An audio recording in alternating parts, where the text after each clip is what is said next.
është përmbyllur numri i votave të kandidatëve për deputet dhe verifikimi i rezultateve të subjekteve politike nga formularet e plotësuar në vendvotime pas numërimit të vendvotimeve në 9 qendra komunale të numërimit.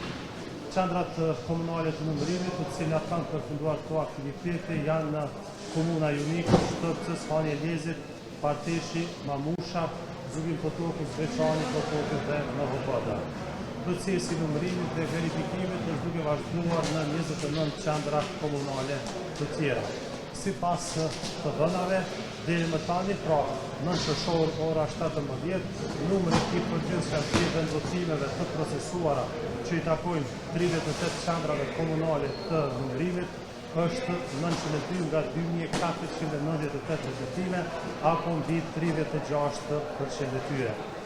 Gjithashtu njoftojmë se pas përfundimit të numërimit të çdo vendvotimi, të dhënat janë duke u transmetuar në platformën e FSHD-s për rezultate. Pra, kjo është pjesa që i takon në aktiviteteve që janë duke zhvilluar në qendrat komunale të numërimit, dhe tash në vazhdim do t'ju njoftoj lidhur me aktivitetet të cilat u bën këtu në qendrat e numërimeve të rezultateve.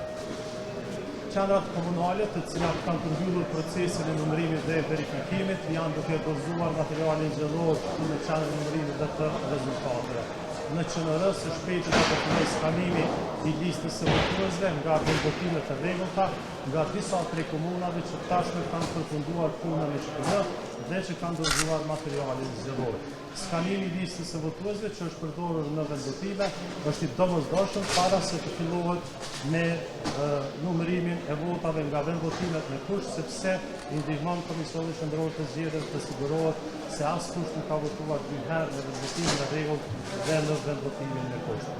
Gjatë ditës së hënë, në 8 qershor është përmbyllur procesi i tërheqjes së pakove me votime që i takojnë votimit jashtë Kosovës, përkatësisht votimit përmes postës. Tërheqja e pakove me votime është bërë nga kutitë postale të FSHD-s në 23 shtete të ndryshme, si dhe nga kutia postare e FSHD-s në Kosovë.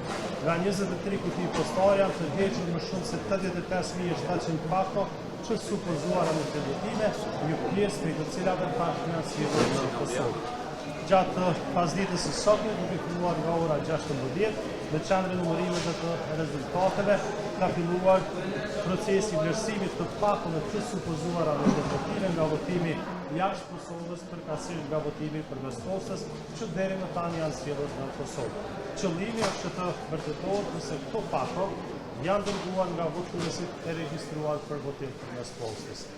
Pakot që do të aprovohen, do të përfshihen në procesin e numërimit gjatë viteve të vazhdueshme.